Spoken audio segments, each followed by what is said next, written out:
ઓમ શ્રી ગણેશાય નમઃ. જય શ્રી કૃષ્ણ મિત્રો. આજે આપણે શ્રી ગણેશજીની કથા સાંભળીશું. મિત્રો, શ્રી ગણેશને બુધવાર મંગળવાર બંને દિવસ સમર્પિત છે અને ગણેશજીની કથા તમે રોજ સાંભળો તો બી ખૂબ શુભ છે અને રોજ ન સાંભળી શકો તો મંગળવાર બુધવાર અથવા ભગવાન ગણેશના તહેવારોમાં તમે સાંભળો, ચોથમાં સાંભળો, સંકટ ચોથ વિનાયક ચોથમાં, તો બી ઘણું શુભ માનવામાં આવે છે. ભગવાન ગણેશની કૃપા સદા આપણા પર રહે છે અને આપણા ઘરના પરિવારના વિઘ્ન ભગવાન ગણેશ હરે છે. તો આજે આપણે સાંભળીએ મા લક્ષ્મી અને ગણેશજીની કથા. મિત્રો, વિડીયો સારો લાગે તો લાઈક કરજો, શેર કરજો અને આ ચેનલને સબસ્ક્રાઈબ કરવાનું બિલકુલ ન ભૂલશો. મિત્રો, ભગવાનની વાર્તાઓ સાંભળવી ખૂબ શુભ મનાય છે. આપણા મનના વિકાર દૂર થાય છે અને મનને શાંતિ પ્રદાન થાય છે. ખૂબ ભાગ્યશાળી હોય છે જે ભગવાનની કથાઓ સાંભળી શકે છે. તો મિત્રો, ભગવાનનું નામ શ્રદ્ધાથી કોમેન્ટ બોક્સમાં જરૂર લખજો અને આ કથા તમને કેવી લાગી એ પણ તમે મને જરૂર જણાવજો. જય શ્રી ગણેશ. ઓમ ગંગ ગણપતિ નમઃ. લક્ષ્મીજી અને ગણેશજીની આરાધના માટે સૌથી શુભ માનવામાં આવે છે આ દિવસને. આજે તમને એક એવી સરસ વાર્તા સંભળાવવા જઈ રહી છું જેને સાંભળવા માત્રથી તમારા જીવનની તમામ મુશ્કેલીઓ તકલીફો દૂર થશે અને ઘરમાં ક્યારેય ધનની કમી નહીં રહે. આ કથા એક એવા પરિવારની છે જે પોતાની ભૂલોના કારણે બરબાદીના કાંઠે પહોંચી જાય છે, પરંતુ પછી મા લક્ષ્મીની કૃપા અને સાચા જ્ઞાનને તેમનું જીવન બદલી નાખ્યું. તો ચાલો પૂરા ભક્તિભાવથી, શ્રદ્ધાથી, પ્રસન્નચિત્ત મનથી મા લક્ષ્મીનું ધ્યાન કરતા આ પાવન કથાની શરૂઆત કરીએ. એક સમયની વાત છે.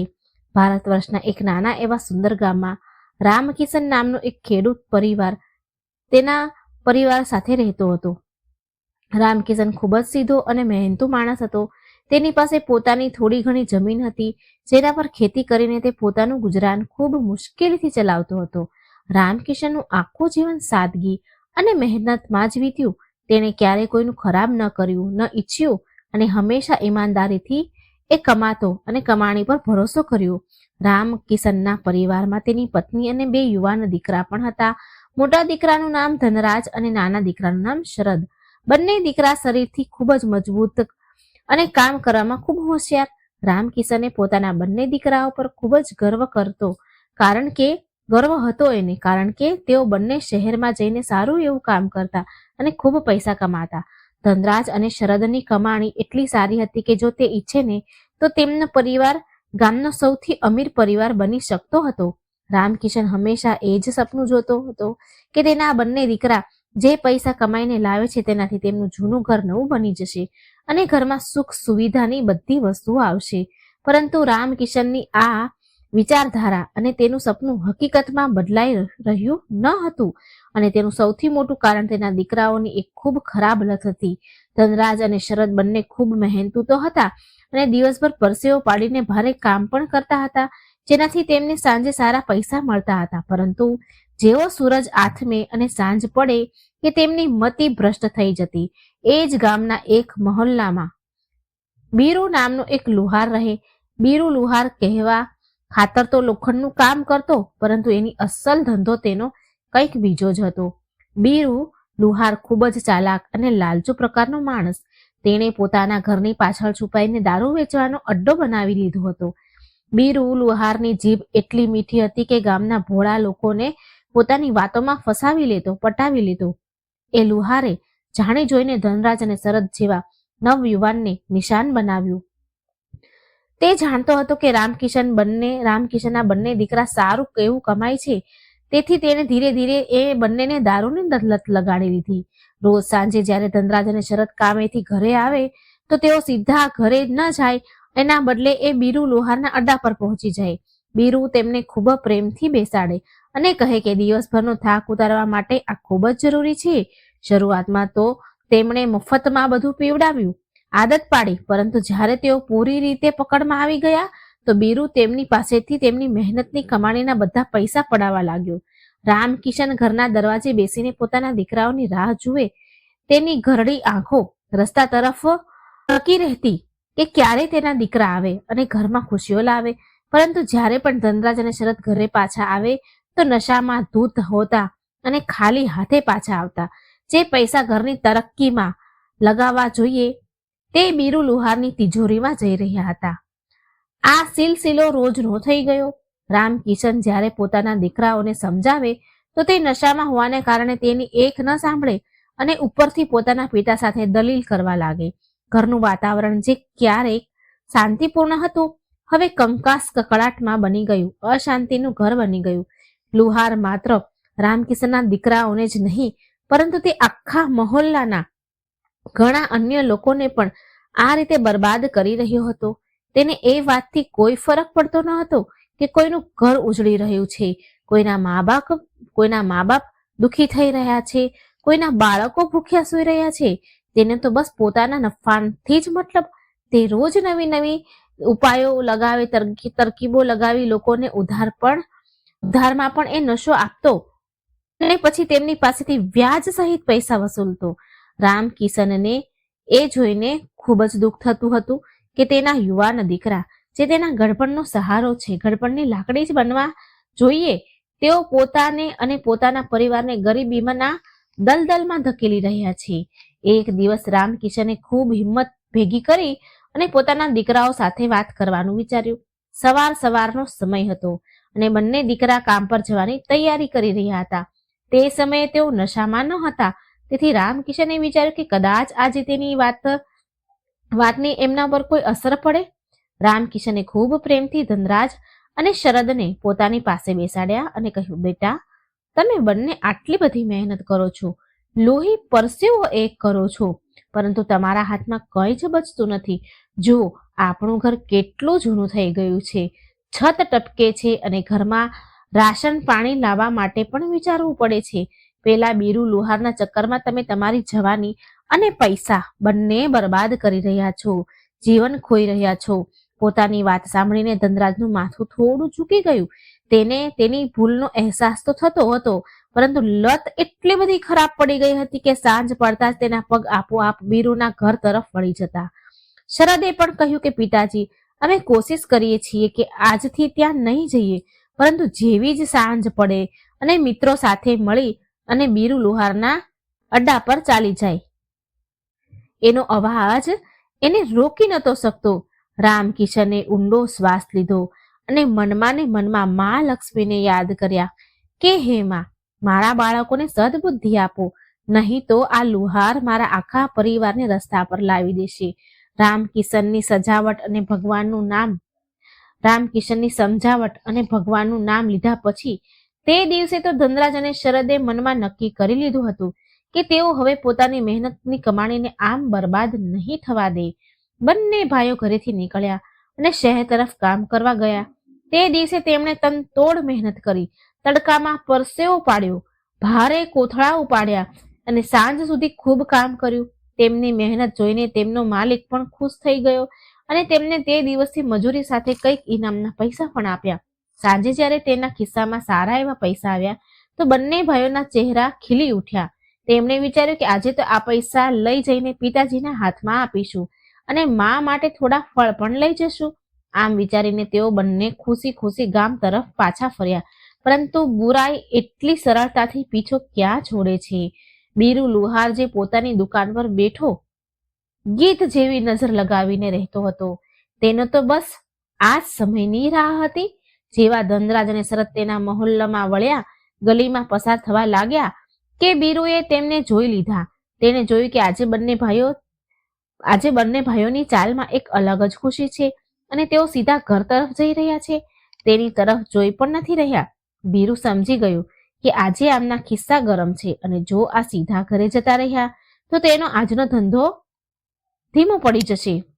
બીરુ પોતાની જગ્યાએથી ઊભો થયો અને ખૂબ મીઠા અવાજે બૂમ પાડી, અરે ઓ ધનરાજ, ઓ શરદ, શું વાત છે ભાઈ? આજે મોટા વટમાં છો. લાગે છે શહેરમાં મોટી કમાણી થઈ છે, જે પોતાના જૂના યારને પણ ભૂલી ગયા. બીરુનો અવાજ સાંભળીને બંને ભાઈઓ થંભી ગયા. ધનરાજે શરદ તરફ જોયું અને શરદે ધનરાજ તરફ જોયું. તેમણે વિચાર્યું કે બસ એકવાર રામ રામ કરીને આગળ નીકળી જઈશું, રોકાશું નહીં. ધનરાજે કહ્યું, ના કાકા, આજે થોડી ઉતાવળ છે, ઘરે પિતાજી રાહ જોઈ રહ્યા છે. આમ કહીને તેઓ આગળ વધવા જઈ જ રહ્યા હતા કે બીરુ લુહારે પોતાનો સૌથી ખતરનાક પાસો ફેંક્યો. તે હસતા હસતા બોલ્યો, અરે તો શું હું તમને રોકી રહ્યો છું? હું તો બસ એ કહી રહ્યો હતો કે આજે મારો જન્મદિવસ છે અને મેં મારા ખાસ મિત્રો માટે સારી એવી બોટલો મંગાવી છે. વિચાર્યું હતું કે તમે બંને સાથે ખુશી મનાવીશ, પણ ઠીક છે, તમે લોકો જાઓ, હું એકલો જ મનાવી લઈશ. મફતનો દારૂ અને બીરુની ચીકણી ચૂપડી વાતો પોતાના પર અસર દેખાડવાનું શરૂ કરી દીધું. જે સંકલ્પ તેઓએ સવારે લઈને નીકળ્યા હતા તે સાંજ પડતા નબળો પડવા લાગ્યો. શરદે ધીમેથી ધનરાજને કહ્યું, ભાઈ, કાકાનો જન્મદિવસ છે, બસ થોડી વાર બેસીને બધાઈ આપીને શુભકામના આપીને આવી જઈશું. પીશું નહીં, બસ મળીને ચાલ્યા જઈશું. આજ તે ભૂલ હતી જે દરેક શરાબી કરે છે. તેઓ બંને બીરુની ઝાડમાં ફસાઈ ગયા અને તેના ખાટલા પર જઈને બેસી ગયા. બીરુએ પહેલા તો તેમને વાતોમાં ઉલઝાવ્યા, પછી ખોટી શાન બતાવી અને ધીરે ધીરે તેમની સામે દારૂ પીરસી દીધો. જે ભાઈઓ કસમ ખાઈને નીકળ્યા હતા કે આજે નહીં પીએ, તેઓ થોડી ક્ષણમાં બધું ભૂલી ગયા. એક ગ્લાસ પછી બીજો ગ્લાસ અને પછી તો ગણતરી જ ખતમ થઈ ગઈ. બીરુ લુહાર મનમાં ને મનમાં હસી રહ્યો હતો. તેણે ખૂબ ચાલાકીથી તેમના ખિસ્સામાં રાખેલા બધા પૈસા કઢાવી લીધા. જે પૈસા ઘરના સમારકામ માટે હતા, જે પૈસા માની દવા અને રાશન માટે હતા, તે બધા બીરુની તિજોરીમાં ગયા. રાત ઘણી થઈ ચૂકી હતી. બંને ભાઈઓ નશામાં ધૂત થઈને લથડિયા ખાતા ત્યાંથી નીકળ્યા. બીરુએ તેમને દરવાજા સુધી છોડ્યા અને ટોણા મારતા ધીરેથી બબડ્યો, જાઓ હવે ઘરે જઈને તમાશો કરો, કાલે ફરી મારા શરણમાં આવશો. આ બાજુ ઘરે રામકિશન અને તેની પત્ની બેચેનીથી રાહ જોઈ રહ્યા હતા. રામકિશન વારંવાર ઉઠીને દરવાજા સુધી જતો અને અંધારામાં જોતો. તેની પત્નીએ કહ્યું, આજે તો તેમણે કસમ ખાધી હતી, જોજો આજે તેઓ જરૂર સીધા ઘરે આવશે અને બધું ઠીક થઈ જશે. રામકિશન પણ આ જ આશામાં હતો. ત્યારે જ ગલીમાં શોર સંભળાયો. કૂતરાઓના ભસવાનો અવાજ અને લથડિયા ખાતા કદમોના અવાજે રામકિશનનું દિલ તોડી નાખ્યું. જેવો દરવાજો ખુલ્યો, ધનરાજ અને શરદ એકબીજાના સહારે પડતા આખડતા ઘરની અંદર આવ્યા. તેમની હાલત જોઈને રામકિશનનું કાળજું કંપી ઉઠ્યું. તેઓ બંને ન માત્ર ખાલી હાથે આવ્યા હતા, પરંતુ નશામાં પોતાનું ભાન પણ ગુમાવી બેઠા હતા. રામકિશને જ્યારે પૂછ્યું કે બેટા, આજે તો તમે વચન આપ્યું હતું મને, પછી આ બધું શું છે? તો નશામાં ચૂર ધનરાજે જોરથી બૂમ પાડીને કહ્યું, અરે ડોસા, ચૂપ રહે, અમે કમાઈએ છીએ તો અમે જ ઉડાડીશું ને, તું અમને શીખવાડવા વાળો કોણ છે? પોતાના દીકરાના મોઢેથી આવા અપમાનજનક શબ્દ સાંભળીને રામકિશન તો સ્તબ્ધ રહી ગયો. જે દીકરાને તેને આંગળી પકડીને ચાલતા શીખવાડ્યું હતું, આજે એ જ તેને ચૂપ કરાવી રહ્યો છે. રામકિશનની પત્ની આ દ્રશ્ય જોઈને ધ્રુસકે ને ધ્રુસકે રડવા લાગી. તે રાત્રે રામકિશનના ઘરમાં ચૂલો સળગ્યો નહીં. બંને દીકરા તો નશામાં બેભાન થઈને આંગણામાં જ પડી ગયા, પરંતુ વૃદ્ધ માતા પિતા આખી રાત જાગતા રહ્યા. રામકિશને જોયું કે તેના ઘરની હાલત દિવસે ને દિવસે એટલી ખરાબ થતી જઈ રહી છે. ઘરની દિવાલો તૂટી રહી હતી અને ખૂણામાં રાખેલા અનાજના ડબ્બા પણ ખાલી થવા આવ્યા હતા. ત્યાં બીજી તરફ તેને ખબર પડી હતી કે બીરુ લુહારે પોતાના ઘરમાં નવો ઓરડો બનાવી લીધો છે અને નવી ગાડી પણ ખરીદી લીધી છે. આ વિચારીને રામકિશનને ખૂબ ગુસ્સો આવ્યો કે કેવી રીતે એક અધર્મી માણસ બીજાનું ઘર બરબાદ કરીને પોતે તરક્કી કરે છે, પોતે પ્રગતિ કરી રહ્યો છે. બીજે દિવસે સવારે જ્યારે ધનરાજ અને શરદની આંખ ખુલી તો તેમના માથામાં ભારે દુખાવો હતો. તેમને રાતની કોઈ વાત યાદ ન હતી. જ્યારે તેમણે જોયું કે માની આંખો સૂજેલી છે અને પિતાજી ગુમસુમ બેઠા છે, તો તેમને આભાસ થયો કે જરૂર રાત્રે કોઈ મોટો તમાશો થયો છે. બંને પોતાના ખિસ્સા તપાસ્યા તો જોયું કે ખિસ્સા બિલકુલ ખાલી છે. કાલની આખી મહેનતની કમાણી ગાયબ હતી. શરમને કારણે તેમની નજર ઊંચી થતી ન હતી, પરંતુ હવે પસ્તાવાથી શું થાય જ્યારે ખેતરમાંથી પાક લૂંટાઈ ગયો. હવે આ સિલસિલો માત્ર એક દિવસનો ન હતો. આ તો હવે રોજની કહાની બની ગઈ હતી. રામકિશન સમજી ગયો હતો કે લડાઈ ઝઘડા કે સમજાવાથી હવે કંઈ નથી થવાનું. આ કોઈ સાધારણ લત નથી, આ એક પ્રકારનું ગ્રહણ છે જે તેના ઘરની લક્ષ્મીને ખાઈ રહ્યું છે. તેણે વડીલો પાસેથી સાંભળી રાખ્યું હતું, જે ઘરમાં કલેશ હોય છે અને જ્યાં નશો કરવામાં આવે છે, ત્યાંથી માં લક્ષ્મી રિસાઈને ચાલ્યા જાય છે અને ત્યાં દરિદ્રતાનો વાસ થઈ જાય છે. રામકિશને વિચાર્યું કે મારે જ કંઈક કરવું પડશે. તેને યાદ આવ્યું કે આજે બુધવાર છે, તેના દાદાજી એવું કહેતા હતા કે બુધવારનો દિવસ ગણેશજી અને મા લક્ષ્મીને પ્રસન્ન કરવા માટે ખૂબ વિશેષ હોય છે. જો સાચી વિધિ અને શ્રદ્ધાથી માનું આવાહન કરવામાં આવે તો મોટામાં મોટું સંકટ ટળી જાય છે. રામકિશન નાઈ ધોઈને ઘરના નાના મંદિરની સામે બેસી ગયો. તેણે નક્કી કર્યું કે પોતાના પરિવારને આ નરકમાંથી બહાર કાઢીને જ રહેશે. તેણે પોતાની પત્નીને બોલાવી અને કહ્યું, સાંભળે છે, હવે રડવાથી કંઈ નથી થવાનું. આપણે આપણા ઘરના વાતાવરણને બદલવું પડશે. જ્યાં સુધી આપણા ઘરમાં પવિત્રતા નહીં આવે ત્યાં સુધી મારા દીકરાઓની બુદ્ધિ નહીં સુધરે. આજે બુધવાર છે અને આજથી આપણે એક નિયમ બનાવીશું. તેની પત્નીએ આંસુ લૂછતા પૂછ્યું, કેવો નિયમ? આપણે શું કરી શકીએ? તેઓ આપણું સાંભળે છે જ ક્યાં? આપણું કંઈ જ સાંભળતા નથી. રામકિશને ખૂબ જ ગંભીરતાથી કહ્યું, તેઓ નહીં સાંભળે પરંતુ ઉપરવાળો તો સાંભળશે ને. મેં સાંભળ્યું છે કે મા લક્ષ્મીની એક એવી પાવન કથા છે જેને જો બુધવારના દિવસે સાચા મનથી વાંચવામાં કે સાંભળવામાં આવે તો ઘરની બધી નકારાત્મક ઉર્જા ખતમ થઈ જાય છે. તે કથા માણસના મનને બદલી નાખે છે. આપણે આજ સાંજે તે કથા શરૂ કરીશું. ભલે દીકરા સાંભળે કે ન સાંભળે, આપણે આમાં આપણા ઘરમાં તે દીવો પ્રગટાવીશું. રામકિશનનો વિશ્વાસ અટલ હતો. તેને ખબર નહોતી કે આ કેવી રીતે થશે, પરંતુ તેને ભરોસો હતો કે મા લક્ષ્મી પોતાના ભક્તને ક્યારેય ખાલી નિરાશ નથી કરતા. બીજી બાજુ બીરુ લુહાર પોતાની દુકાન પર બેઠો પોતાના સાથીઓ સાથે ટહકા લગાવી રહ્યો હતો. તે કહી રહ્યો હતો કે જોયું રામકિશનના દીકરાઓને કેવું મારા પર ઈશારા પર નાચે છે. રામકિશનના દીકરા મારા કહેવા પર મારા ઈશારા ઉપર નાચે છે. અત્યારે તો મેં તેમની અડધી કમાણી જ ખાધી છે. ધીરે ધીરે તેમની જમીન જાયદાદ બધું જ મારા નામે થઈ જશે. આ ખેડૂત લોકો મહેનત કરતા જાણે છે પરંતુ સાચવતા નથી જાણતા પૈસા. બીરુને પોતાના પાપની કમાણી પર ખૂબ ઘમંડ હતો, પરંતુ તેને એ નથી ખબર કે જ્યારે કોઈ લાચાર પિતાનો પોકાર ઈશ્વર સુધી પહોંચે છે તો મોટા મોટા પાપીઓનું સામ્રાજ્ય હલી જાય છે. રામકિશનની પ્રાર્થના હવે પોતાની અસર દેખાડવાની જ હતી, કારણ કે તેણે હવે માણસનો આશરો છોડીને દેવી શક્તિનો સહારો લીધો હતો. રામકિશને મનમાં ને મનમાં નક્કી તો કરી લીધું હતું કે તે આજે બુધવારના દિવસે મહાલક્ષ્મીની પૂજા કરશે અને પોતાના ઘરના હાલતને બદલશે. પરંતુ તેની સામે એક ખૂબ મોટો પડકાર ઊભો હતો. પૂજા પાઠ માટે થોડી સામગ્રીની જરૂર હતી. ઘરમાં ના દીવો પ્રગટાવવા માટે શુદ્ધ ઘી હતું, ના અગરબત્તી અને ના તો પ્રસાદ માટે કોઈ મીઠાઈ. અહીં સુધી કે ભગવાનને ભોગ લગાવવા માટે સાકર પણ ડબ્બામાં ખતમ થઈ ગઈ હતી. રામકિશન પોતાના ખાટલા પરથી ઉઠ્યો અને ઘરના એક ખૂણામાં ગયો જ્યાં તેણે ઘણા સમય પહેલા થોડા પૈસા છુપાવીને રાખ્યા હતા. આ પૈસા તેણે પોતાની બીમારીના સમય માટે બચાવ્યા હતા. ધ્રુજતા ધ્રુજતા હાથે તેણે એક જૂના કપડાની પોટલી ખોલી તેમાં થોડા સિક્કા અને વળેલા તૂટેલા થોડા નોટ હતા. રામકિશનને તેમને ગણ્યા. કુલ મળીને 25 નીકળ્યા. 25 રૂપિયા. આજના જમાનામાં આટલા ઓછા પૈસામાં ઘરનો ખર્ચ ચલાવવાનો ખૂબ જ મુશ્કેલ હતો. પૂજાની સામગ્રી તો દૂરની વાત હતી, પરંતુ રામકિશનની શ્રદ્ધા પૈસાથી મોહતાજ ન હતી. તેણે પોતાની પત્ની તરફ જોયું, જેની આંખમાં પણ એક આશાનું કિરણ દેખાયું. પત્નીએ પોતાના ફાટેલા પાલવના છેડેથી ખોલીને 5નો એક સિક્કો રામકિશનની હથેળીમાં મૂકી દીધો અને બોલી, મારી પાસે બસ આ જ બચ્યું છે. કદાચ આનાથી થોડી મદદ મળી જાય તમને. રામકિશનની આંખો ભરાઈ ગઈ. જે ઘરમાં દીકરા હજારો રૂપિયા કમાતા હોય તેના માતા પિતા 5 જોડવા માટે મજબૂર હતા. તેણે તે પૈસા મુઠ્ઠીમાં લીધા અને બજાર તરફ ચાલ્યા.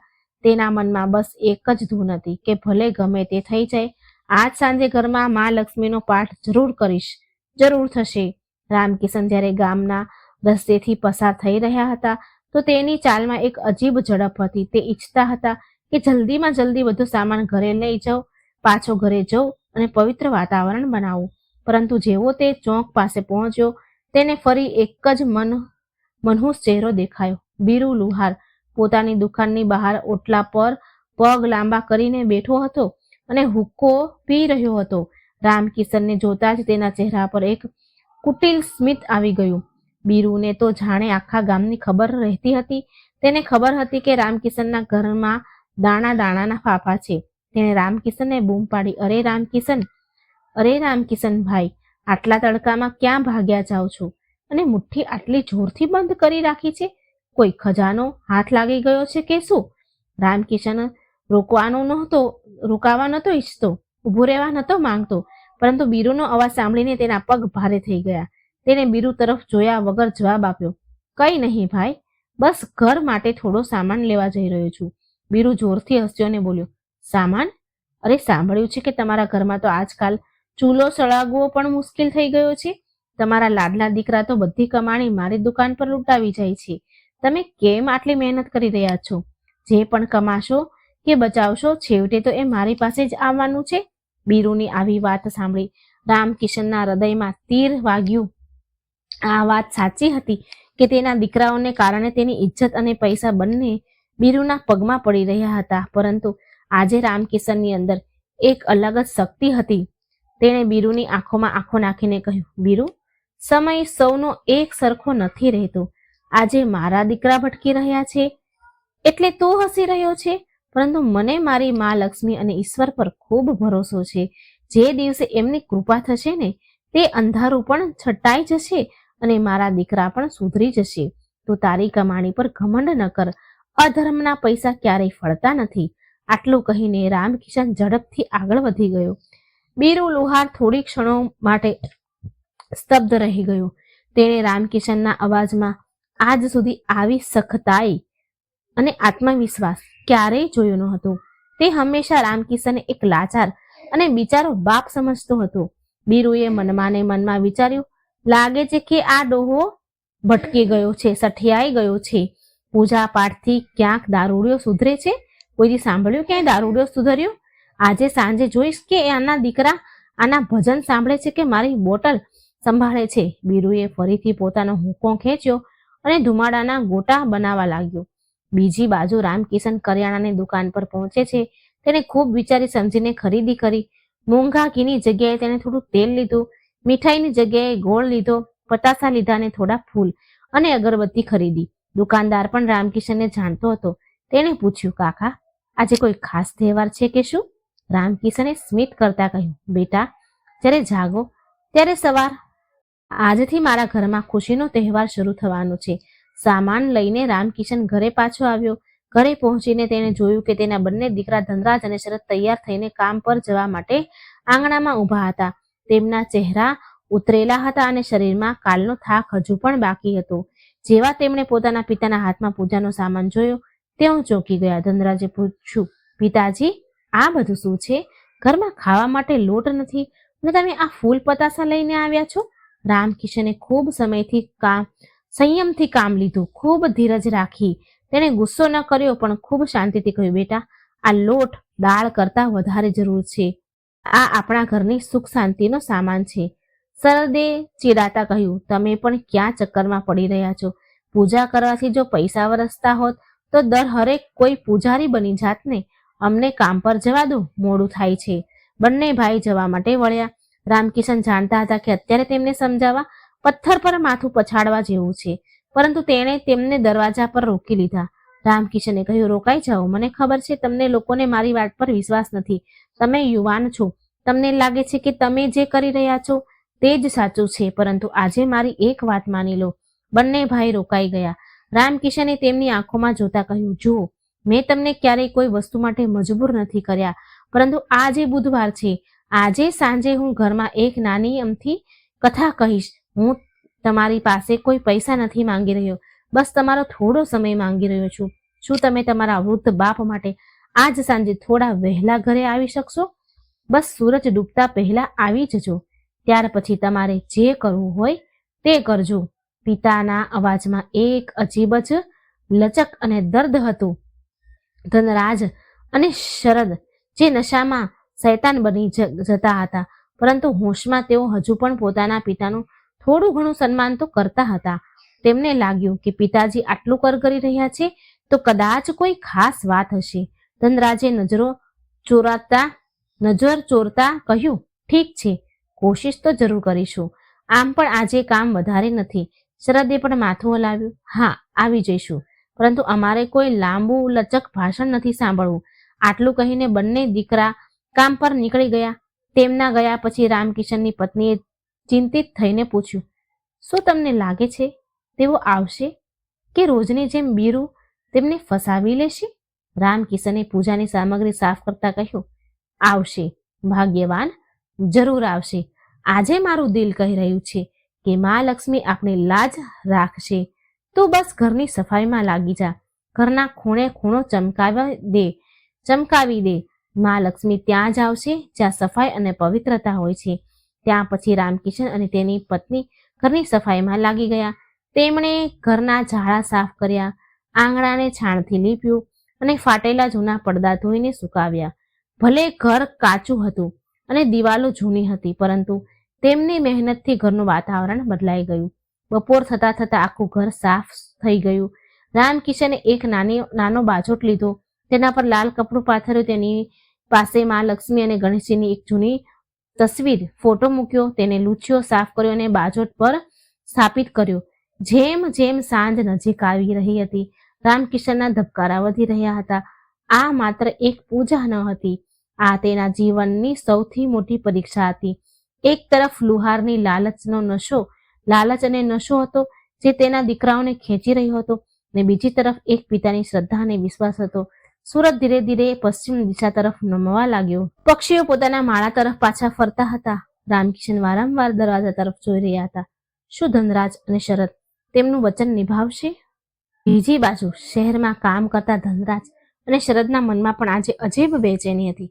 બપોરના જમવાના સમયે શરદે ધનરાજને કહ્યું, ભાઈ, આજે પિતાજી કંઈક વધારે જ ભાવુક થઈ રહ્યા હતા.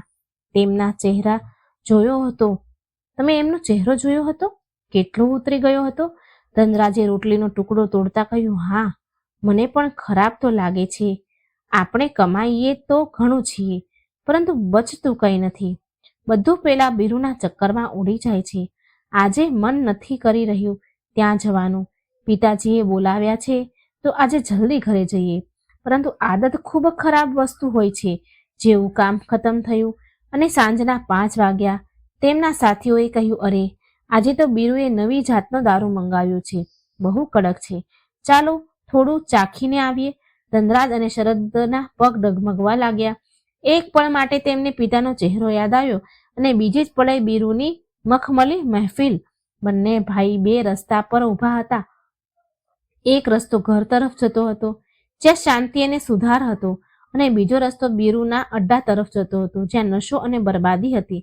તે જ સમયે રામકિશને પોતાના ઘરમાં દીવો પ્રગટાવ્યો. ઘીના અભાવમાં તેણે તેલનો જ દીવો પ્રગટાવ્યો હતો, પરંતુ તેની જ્યોત ખૂબ તેજ હતી. તેણે અગરબત્તી પ્રગટાવી જેની સુગંધ આખા ઘરમાં ફેલાઈ ગઈ. રામકિશને હાથ જોડીને પ્રાર્થના કરી, હે માં, મારા બાળકોને સાચો રસ્તો બતાવજે. તેમને તે રાક્ષસની ચુંગલમાંથી બચાવી લે છે. રાક્ષસ બીરુના ઝાડમાંથી બચાવી લે છે. પ્રાર્થનાની અસર હવામાં ભળવા લાગી. બીજી બાજુ ધનરાજે પોતાના સાથીઓને કહ્યું, ના, આજે નહીં અમારે આવવું. અમે પિતાજીને વચન આપ્યું છે, આજે અમારે ઘરે જવું પડશે. સાથીઓએ તેની મજાક ઉડાવી. અરે, બની ગયા ને બાપના આજ્ઞાકારી દીકરા, જા પીને તો તું આમ પણ ઘરે જ જાત. આજે કોરો જશે કે શું? પરંતુ આજે ધનરાજની અંદર ખબર નહીં ક્યાંકથી હિંમત આવી ગઈ હતી. તેણે શરદનો હાથ પકડ્યો અને કહ્યું, ચાલ શરદ, આજે બીરુનું મોઢું નથી જોવું, આજે ઘરે ચાલ. શરદ પણ તૈયાર થઈ ગયો. બંને ભાઈઓએ પોતાના પગ ઘર તરફ વધારી દીધા. આ પહેલી જીત હતી, પરંતુ બીરુ લુહાર આટલી સરળતાથી હાર ક્યાં માનવાનો હતો? તે જાણતો હતો કે સાંજના સમયે પંખી ક્યાં પાછા ફરે છે, અને તેણે તેમના રસ્તામાં ઝાડ બિછાવવાનું શરૂ કરી દીધું. સાંજનું અંધારું ઘેરાવા લાગ્યું. ધનરાજ અને શરદ ઝડપથી પોતાના ઘર તરફ વધી રહ્યા હતા. તેમના મનમાં એક અજીબ કશ્મકશ ચાલી રહી હતી. એક તરફ વર્ષો જૂની દારૂની લત તેમને પાછળ ખેંચી રહી હતી, બીજી તરફ પિતાને આપેલું વચન તેમને આગળ ધકેલી રહ્યું હતું. જેવા તેઓ બીરુ લુહારના અડ્ડા પાસે વળાંકે પહોંચ્યા કે બીરુ ત્યાં પહેલેથી જ ઊભો હતો. તેને દૂરથી જ બંને ભાઈઓને આવતા જોઈ લીધા. બીરુએ જાણી જોઈને રસ્તા વચ્ચે પોતાનો ખાટલો નાખી રાખ્યો હતો, જેથી કોઈ પણ ત્યાંથી રોકાયા વગર ન જઈ શકે. જેવા ધનરાજ અને શરદ ત્યાં પહોંચ્યા, બીરુએ હાથ ઉઠાવીને તેમને રોક્યા અને પોતાના સૌથી ચીકણા સ્મિત સાથે બોલ્યા, અરે મારા શેરો, આજે આટલા જલ્દી ઘરે જવાની શું આફત આવી ગઈ? જો આજે તો મોસમ પણ કેટલું સરસ છે, સુંદર છે. મેં તમારા બંને માટે કડક વાળી બોટલ અલગથી કાઢીને રાખી છે. બસ 2 ઘૂંટ લગાવી લો, પછી ચાલ્યા જજો. પૈસા નથી તો શું થયું? તમારો ભાઈ બીરુ હજુ જીવતો છે, ઉધાર લખી લઈશ. બીરુની વાતમાં એવો જાદુ હતો કે શરદના પગ ત્યાં જ થંભી ગયા.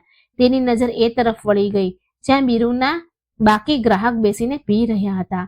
શરદે લલચાયેલી નજરોથી ધનરાજ તરફ જોયું અને ધીમા અવાજે કહ્યું, ભાઈ, કાકા ઠીક જ તો કહી રહ્યા છે. બસ થોડી વાર બેસી લઈએ, પછી ચાલ્યા જઈશું. પિતાજીને શું ખબર પડવાની? ધનરાજ પણ એક પળ માટે ડગમગ્યો.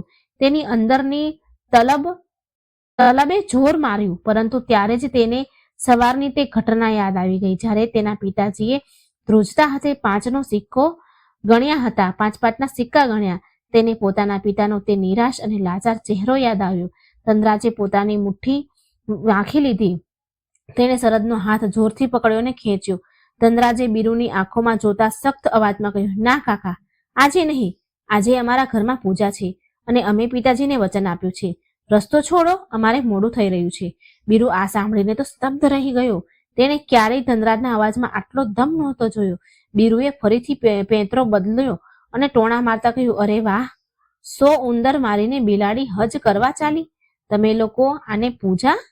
કાલ સવારે જ્યારે નશો તૂટશે ત્યારે ફરી મારા પગમાં પડશો. જાઓ, જઈને પોતાના ઘરડા બાપની આરતી ઉતારો.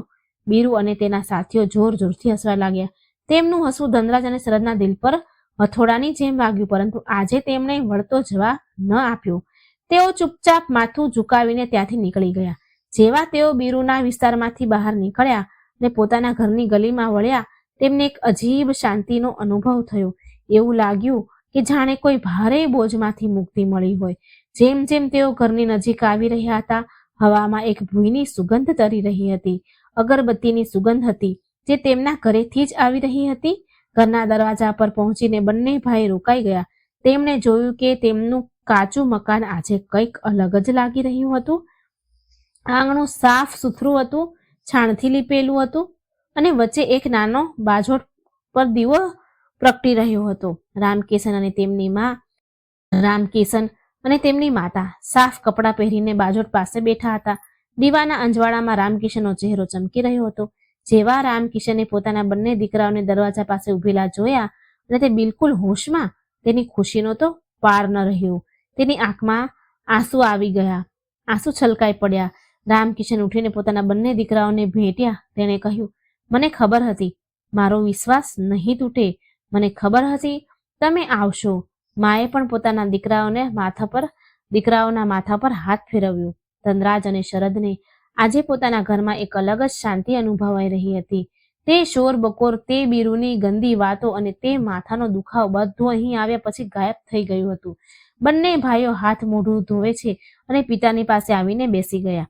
રામકિશને કહ્યું, બેટા, આજે તમે બંનેએ પોતાની ઈચ્છા શક્તિ બતાવીને એ સાબિત કરી દીધું છે કે તમે ઈચ્છો તો કંઈ પણ કરી શકો છો. આજે બુધવાર છે અને આજે આપણે મા લક્ષ્મીની પાવન કથા સાંભળીશું, જેને સાંભળવાથી રાજા રંક બની જાય છે અને રંક રાજા. આ કથા આપણને શીખવે છે કે જીવનમાં ધનનું અસલ મહત્વ શું છે અને તે કોની પાસે ટકે છે. ધનરાજે ખૂબ શ્રદ્ધાથી પૂછ્યું, પિતાજી, એવી તો કઈ કથા છે જેના વિશે તમે સવારે મને વાત કરી રહ્યા હતા? અમને પણ સંભળાવો. રામકિશને દીવાની જ્યોતને સરખી પ્રગટાવી, મા લક્ષ્મી અને ગણેશજીને પ્રણામ કર્યા અને કથા શરૂ કરતા પહેલા બોલ્યા, જુઓ દીકરાઓ, આ વાર્તા એક સાહુકાર અને તેના 7 દીકરાઓની છે, પરંતુ આ હકીકતમાં દરેક તે માણસની વાર્તા છે જે ભટકી જાય છે.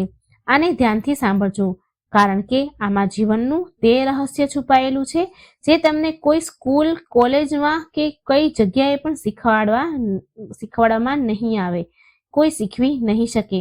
ઘરનું વાતાવરણ પૂરી રીતે બદલાઈ ચૂક્યું હતું.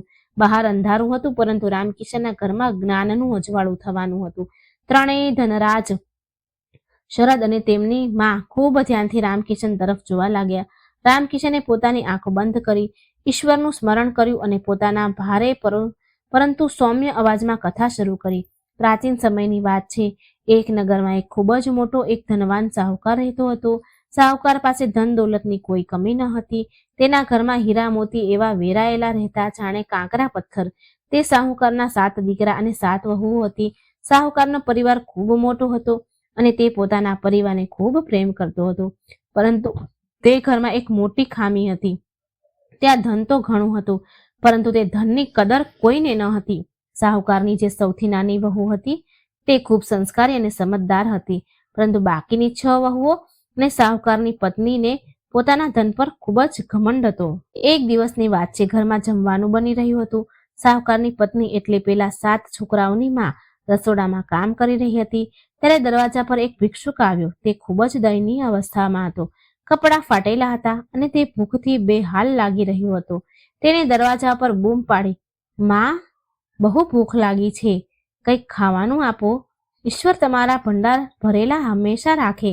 તે સમયે સાહુકારની પત્ની હાથમાં કંઈક કામ કરી રહી હતી. તેના હાથમાં કંઈક કામ હતું. તેને ભિક્ષુકનો અવાજ સાંભળ્યો, પણ તેને અણસાંભળ્યો કરી દીધો. ભિક્ષુકે ફરીથી બૂમ પાડી, માં, એક રોટલીનો ટુકડો જ આપી દો. 2 દિવસથી મેં કંઈ ખાધું નથી. સાહુકારની પત્નીને ખૂબ ગુસ્સો આવ્યો.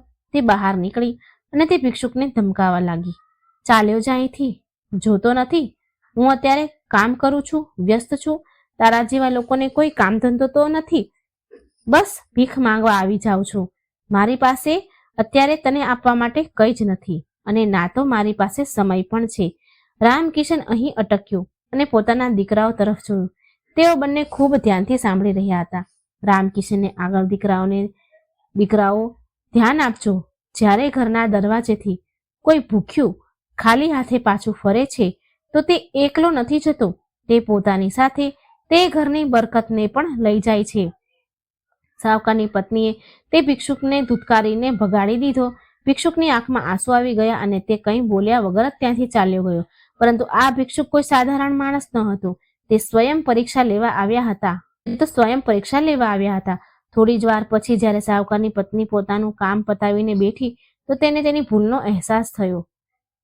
થોડી વાર પછી સાહુકારની પત્ની જ્યારે કામ પતાવીને બેઠી તો તેની ભૂલનો અહેસાસ ન થયો. તેને લાગ્યું કે તેણે પોતાનો સમય બચાવ્યો છે, પરંતુ તેને એ ખબર નહોતી કે તેણે પોતાના પગ પર કુહાડી મારી છે. તે જ દિવસે સાંજે જ્યારે સાહુકાર પોતાની દુકાનેથી ઘરે આવ્યો તો તેણે જોયું કે તેની દુકાનમાં રાખેલો બધો હિસાબ કિતાબ ગડબડ થઈ ગયો. જે લેણદારો હતા તેઓ પૈસા માંગવા આવી રહ્યા હતા અને જે દેવાદાર હતા તેઓ ફરી રહ્યા હતા. આ તો બસ શરૂઆત હતી. શરદે વચ્ચે ટોકતા પૂછ્યું, પિતાજી, શું માત્ર એક ભિખારીને ભગાડવાથી આટલું બધું થઈ શકે છે? રામકિશને સ્મિત કરતા કહ્યું, બેટા, વાત ભિખારીની નથી, વાત અહંકાર અને દયાની છે. જેના મનમાં દયા નથી હોતી, મા લક્ષ્મી ત્યાં એક ક્ષણ પણ નથી રોકાતા. રામકિશને પોતાની વાતને આગળ વધારતા કહ્યું, દીકરાઓ, તે ભિક્ષુકના ગયા પછી સાહુકારની પત્ની તો પોતાના કામમાં લાગી ગઈ, પરંતુ નિયતિએ પોતાની રમત રમવાનું શરૂ કરી દીધું. કહે છે ને કે જ્યારે લક્ષ્મી રિસાય છે તો સૌથી પહેલા માણસની બુદ્ધિ હરી લે છે. બરાબર એવું જ પેલા સાહુકારના પરિવાર સાથે થયું. તે જ રાતની વાત છે. સાહુકારનો મોટો દીકરો જે બીજા શહેરમાંથી વેપાર કરીને પાછો ફરતો હતો, રસ્તામાં ડાકુઓએ તેને ઘેરી લીધો. તેનો બધો માલ, બળદગાડું અને રોકડ બધું જ લૂંટી લેવામાં આવ્યું. તે જીવ બચાવીને ખાલી હાથે ઘરે પાછો ફર્યો. બીજે જ દિવસે ખબર આવી કે સાહુકારનો સૌથી મોટું જે ગોદામ હતું, જ્યાં લાખોનું અનાજ અને કિંમતી સામાન રાખ્યો હતો, ત્યાં અચાનક આગ લાગી. જોતજોતામાં સાહુકારની પેઢીઓની કમાણી સળગીને રાખ થઈ ગઈ. જે ઘરમાં કાલ સુધી લક્ષ્મીજીનો વરસાદ થતો હતો ત્યાં હવે સન્નાટો ફેલાઈ ગયો. સાહુકાર સમજી શકતો ન હતો કે અચાનક આ બધું શું થઈ રહ્યું છે. જ્યોતિષ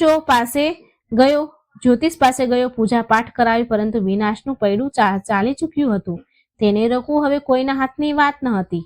ધીરે ધીરે સાહુકારનો વેપાર ઠપ્પ થઈ ગયો.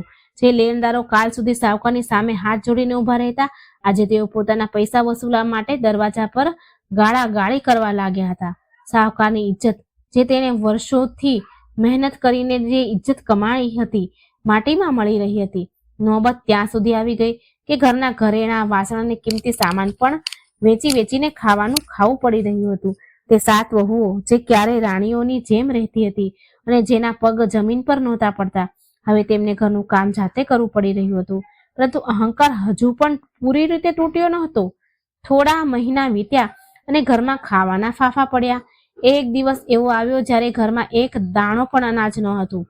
સાહુકારની પત્ની, જેણે પેલા ભિક્ષુકને ધુતકારીને ભગાડ્યો હતો, આજે પોતે ભૂખથી ટળવળી રહી હતી. બપોરનો સમય હતો. સાહુકાર પોતાની પત્નીને કહે છે, હે ભાગ્યવાન, પેટમાં ઉંદરો દોડી રહ્યા છે.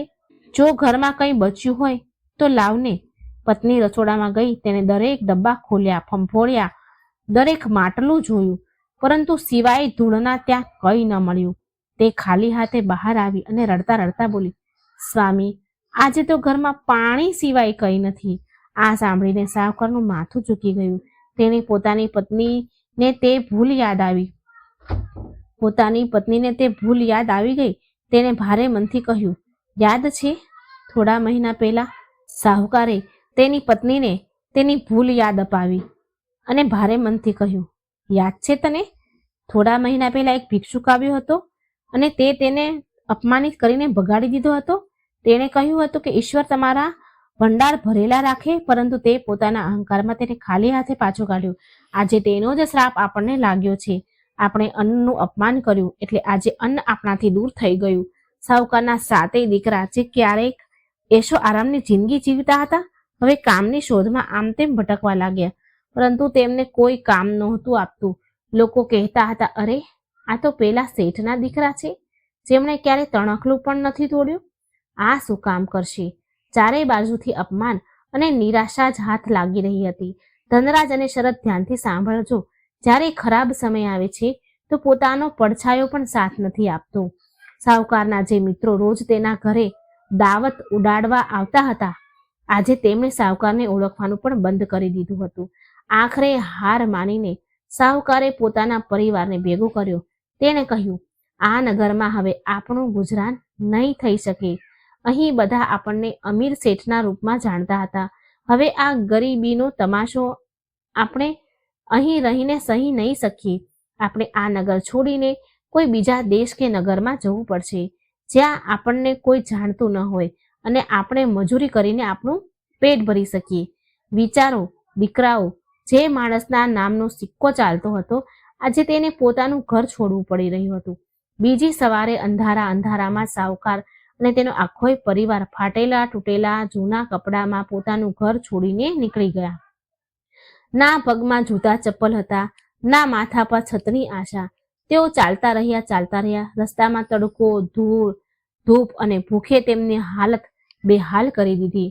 બાળકો ભૂખ્યા રડી રહ્યા હતા. વહુઓ થાકીને લોથપોથ થઈ ગઈ હતી. ચાલતા તેઓ એક ગાઢ જંગલમાં પહોંચ્યા. બપોરનો આકરો તાપ હતો. તેઓ એક મોટા ઝાડ નીચે આરામ કરવા બેઠા. ત્યારે જ સાહુકારની નજર પાસે જ વહેતી એક નદી પર પડી.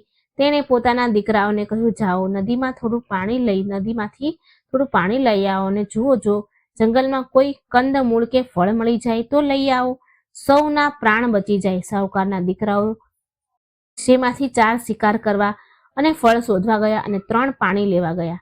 પરંતુ દુર્ભાગ્ય જુઓ, જંગલમાં પણ તેમનો પીછો ન છૂટ્યો. જે દીકરા ફળ શોધવા ગયા હતા તેમને થોડા ઝેરી ફળ મળ્યા, જેને ખાવા યોગ્ય સમજીને તેઓ લઈ આવ્યા, અને જે પાણી લેવા ગયા હતા તેમના પગ લપસ્યા અને ઘડો ફૂટી ગયો. જ્યારે તેઓ ખાલી હાથે અને ઝેરી ફળ લઈને પાછા આવ્યા તો સાહુકારે પોતાનું માથું ફૂટ્યું. તેણે કહ્યું, હે વિધાતા, આ કેવી પરીક્ષા છે? શું અમારા પાપ એટલા બધા મોટા છે કે અમને જંગલમાં પણ ચેન નહીં મળી રહ્યું? તે રાત્રે તેમને ભૂખ્યા પેટે જ ઝાડ નીચે સૂવું પડ્યું.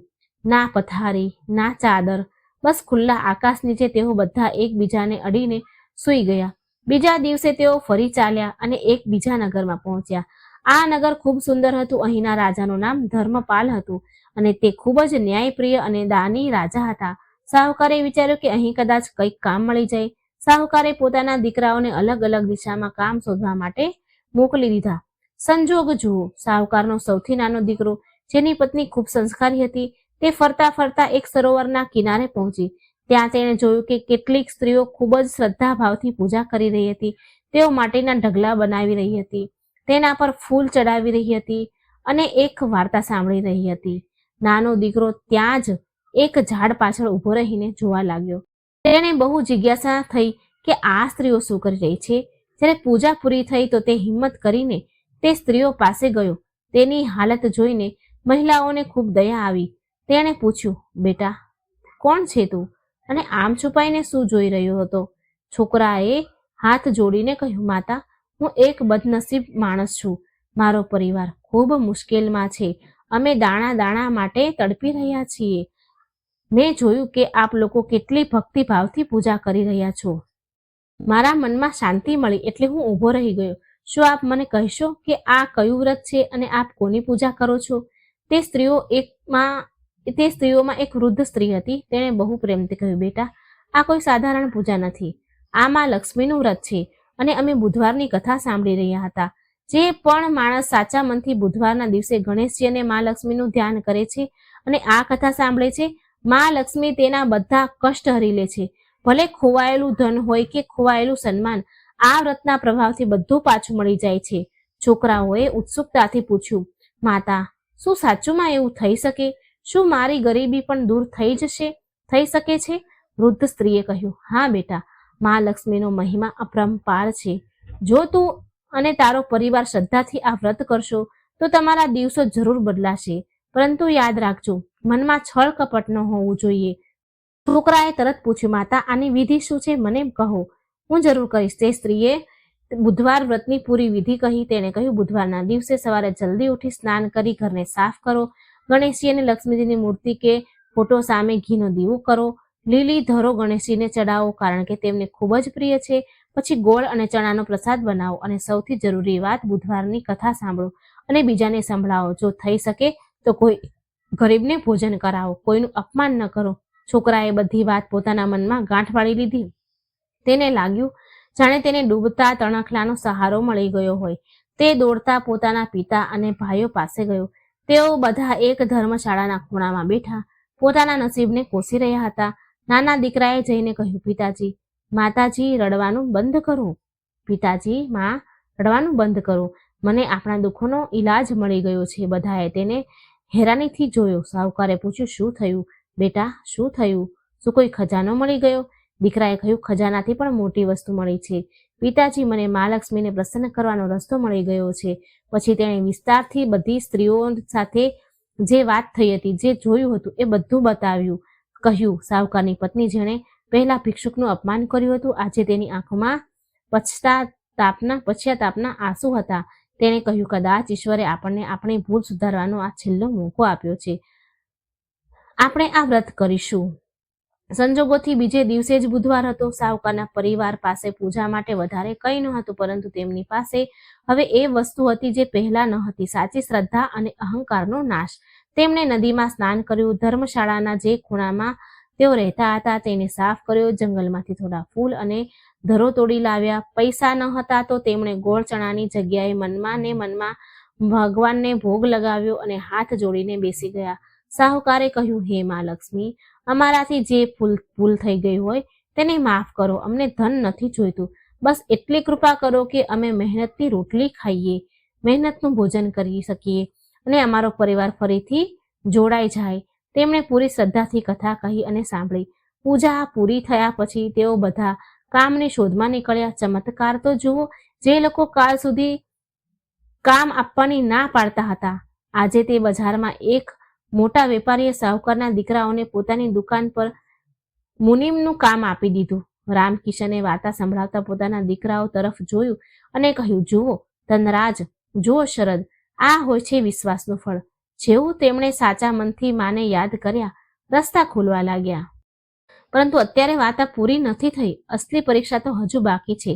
ધન મળવું સરળ છે, પરંતુ તેને સાચવવું અને પોતાની દાનત સાફ રાખવી એ સૌથી મુશ્કેલ છે. આગળ સાહુકાર સાથે શું થયું અને કેવી રીતે તેઓ પાછા પોતાના નગર ફર્યા એ બહુ રસપ્રદ છે. રામકિશને દીવામાં થોડું તેલ વધારે નાખતા વાર્તાને આગળ વધારી. દીકરાઓ, તે સાહુકાર અને તેના પરિવાર તે દિવસથી જ બુધવારનું વ્રત અને પૂજન પૂરી નિષ્ઠાથી શરૂ કરી દીધું. તેઓ દર બુધવારે સવારે જલ્દી ઉઠતા, સ્નાન કરતા અને ભલે સૂકી રોટલી જ કેમ ન હોય, પહેલા મા લક્ષ્મી અને ગણેશજીને ભોગ લગાવતા, પછી પોતે ખાતા. તેમના વ્યવહારમાં પણ બહુ બદલાવ આવી ગયો. હવે તેઓ કોઈ ગરીબને જોઈને મોઢું નહોતા ચડાવતા, પરંતુ જેટલું સમર્થ હોય, જેટલી શક્તિ હોય એટલી મદદ કરતા. સમયનું પૈડું ફર્યું. તેમની મહેનત અને મા લક્ષ્મીની કૃપા રંગ લાવવા લાગી.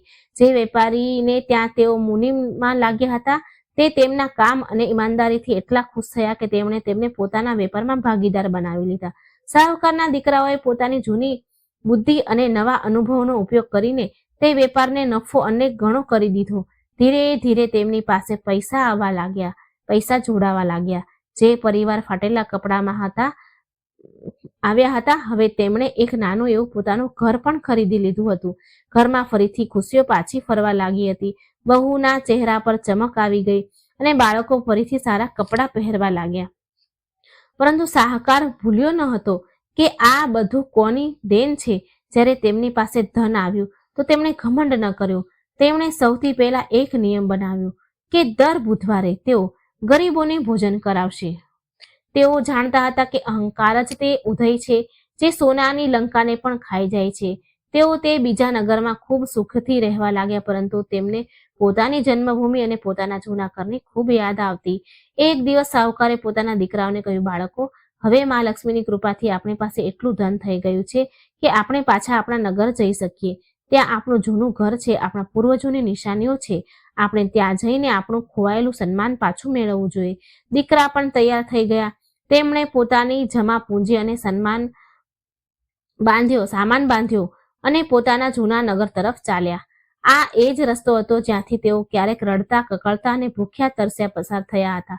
પરંતુ આજે તેઓ બળદગાડાઓમાં શાનથી બેઠા હતા. જ્યારે તેઓ તે જંગલમાંથી પસાર થઈ રહ્યા હતા, જ્યાં તેમને ઝેરી ફળ મળ્યા હતા, તો શાહુકારે ગાડા રોક્યા. તે નીચે ઉતર્યા અને તે જૂના ઝાડને પ્રણામ કર્યા જેની નીચે તેમણે રાત વિતાવી હતી. તેણે પોતાના દીકરાઓને કહ્યું, આ જગ્યાને ક્યારેય ન ભૂલતા.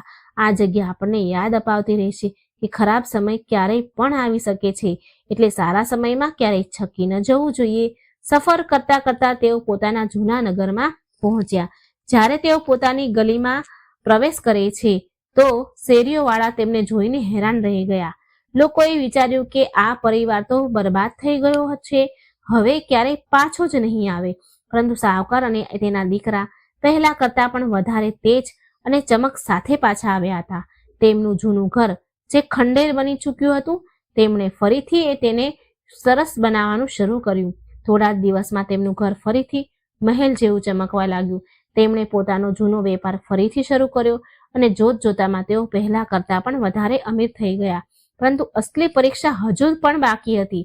મા લક્ષ્મી જોવા માંગતા હતા કે શું આ બદલાવ કાયમી છે કે માત્ર મતલબનો છે. એક દિવસ શાહુકાર પોતાના ઘરની બહાર ઓટલા પર બેઠો હતો. એમની વહુ અંદર જમવાનું બનાવી રહી હતી. ત્યારે જ બરાબર એવા જ સંજોગ બન્યો જેવો વર્ષો પહેલા બન્યો. એ જ બપોરના સમયે એ જ સ્વાદિષ્ટ ભોજનની સુગંધ અને દરવાજા પર એક અવાજ આવ્યો, મા, બાપ, બહુ તરસ લાગી છે, બહુ તરસ્યો છું, થોડું પાણી મળી જશે? શાહુકારે માથું ઊંચું કરીને જોયું. દરવાજા પર એક ખૂબ જ વૃદ્ધ અને બીમાર સાધુ ઊભા હતા. તેના કપડાં લીરા વેરાઈ ગયા હતા અને શરીર પર ઘા હતા. તેને જોઈને કોઈને પણ સૂગ ચડી શકે. આ એ જ સ્થિતિ હતી જ્યાં પહેલા શાહુકારની પત્નીએ ભિક્ષુકને ભગાડી દીધો હતો. રામકિશન અહીં રોકાઈને પોતાના દીકરાઓની આંખોમાં જોયું અને પૂછ્યું, તમને શું લાગે છે ધનરાજ, શું આ વખતે પણ તેમણે એ જ ભૂલ કરી હશે? ધનરાજ એ વાર્તામાં પૂરી રીતે ખોવાઈ ચૂક્યું હતું. તરત બોલ્યો, ના પિતાજી, જો તેમણે અત્યારે પણ નહીં શીખ્યું હોય તો પછી તેમનું સુધરવું નામુમકિન છે. મને લાગે છે આ વખતે તેમણે સાધુને નહીં ભગાડ્યો હોય. રામકિશન હસ્યો. બિલકુલ સાચું વિચાર્યું બેટા. જેવા તે સાધુનો અવાજ અંદર રસોડામાં ગયો કે શાહુકારની નાની વહુ, જે સૌથી વધારે સંસ્કારી હતી, તરત જ પાણીનો લોટો લઈને બહાર આવી. તેણે સાધુને જોયા તો તેનું મન કરુણાથી ભરાઈ ગયું. તેણે ના માત્ર તેને પાણી પીવડાવ્યું, પરંતુ અંદરથી આસન લઈને આવી અને બોલી, બાબા, આપ અહીં છાંયડામાં બેસો, હું આપ માટે ભોજન લાવું છું. આટલામાં શાહુકારની પત્ની એટલે કે એ છોકરાઓની માં પણ બહાર આવી ગઈ.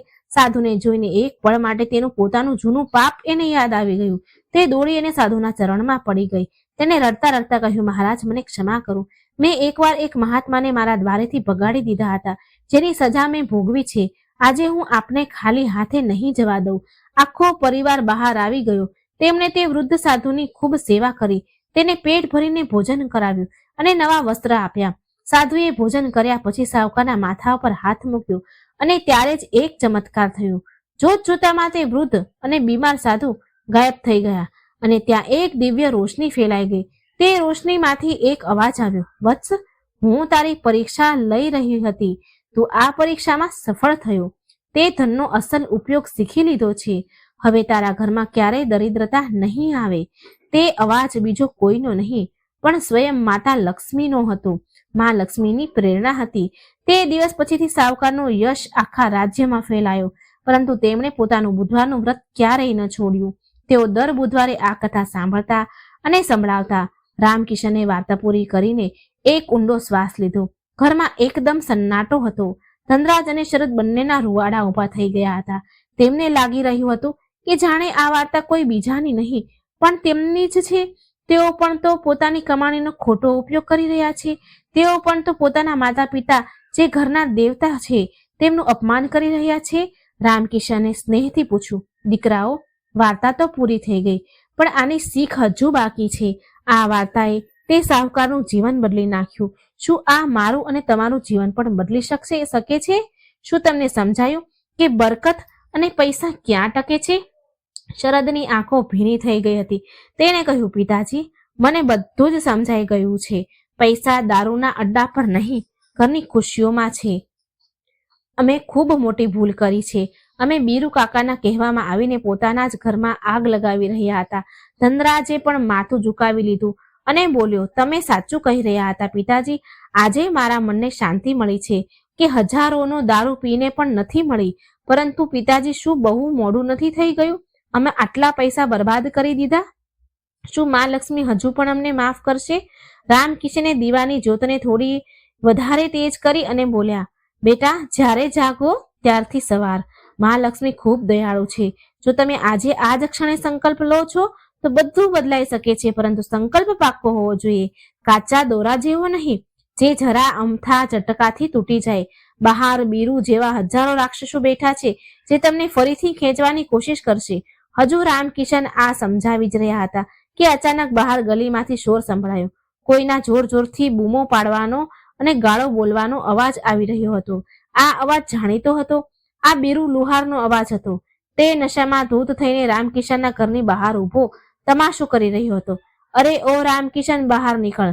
તારા દીકરાઓને સુપટ્ટી વઢાવી તે. આજે તેઓ મારી દુકાન પર ન આવ્યા, મારું નુકસાન કરાવી દીધું. મોકલ તેને બહાર. આજે હું જોઉં છું કોણ રોકે છે તેમને. બીરુનો અવાજ સાંભળીને ધનરાજ અને શરદનું શરીર એક પળ માટે તો જકડાઈ ગયું. જૂની આદત અને બીરુનો ડર બંને તેમના પર હુમલો કર્યો. રામકિશને પોતાના દીકરાઓના ખભા પર હાથ મૂક્યો અને મજબૂતાઈથી કહ્યું, ડરશો નહીં. આજે પરીક્ષાની ઘડી છે. વાર્તા હજુ પૂરી નથી થઈ બેટા. અસલ લડાઈ તો હવે શરૂ થશે. બહાર જાઓ અને આ અધર્મને બતાવો કે હવે આ ઘરના દરવાજા તેના માટે હંમેશા માટે બંધ થઈ ચૂક્યા છે. બીરુ લુહારના કર્કશ અવાજે રામકિશનના ઘરની શાંતિનો ભંગ કરી દીધો હતો. બહાર ગલીમાં ઉભેલા બીરુ સતત બૂમો પાડી રહ્યો હતો, ગાળો બોલી રહ્યો હતો અને દરવાજા તોડવાની ધમકી આપી રહ્યો હતો. આ અવાજ સાંભળીને ધનરાજ અને શરદના ચહેરાનો રંગ ઉડી ગયો. હમણાં જ જે કથા સાંભળીને તેમના મનમાં શાંતિ અને વૈરાગ્યનો ભાવ આવ્યો હતો, બીરુના અવાજે તેને ડરમાં બદલી દીધો. બંને ભાઈઓના હાથ ધ્રુજવા લાગ્યા. આ ડર બીરુનો ન હતો, આ ડર તે જૂની લતનો હતો જે બીરુનો અવાજ સાંભળતા જ તેમની અંદર સળવળવા લાગ્યો. રામકિશનની પત્ની ગભરાઈ ગઈ અને બોલી, હે ભગવાન, આ રાક્ષસ અહીં સુધી આવી ગયો. હવે શું થશે? ક્યાંક આ શેરી મહોલ્લામાં તમાશો ઊભો ન કરી દે. જો આણે અહીં લડાઈ ઝઘડો કર્યો તો પોલીસ આવી જશે. માનો ગભરાહટ જોઈને ધનરાજ ઉઠવા લાગ્યો. તેની આંખોમાં ગુસ્સો અને લાચારી બંને હતી. તે બોલ્યો, હું જઈને તેને જોઉં છું. તેને ના પાડું છું કે અહીં શોર ન મચાવ. પરંતુ રામકિશને ધનરાજનો હાથ પકડીને તેને બેસાડી દીધો. રામકિશનની આંખોમાં એક અજીબ ચમક હતી, જાણે તેને ખબર હોય કે આ ઘડી આવવાની જ હતી. રામકિશને શાંત પરંતુ ખૂબ ભારે અવાજમાં કહ્યું, બેસી જા ધનરાજ. આજે તું બહાર કમજોર બનીને નહીં પણ ખડક બનીને જઈશ.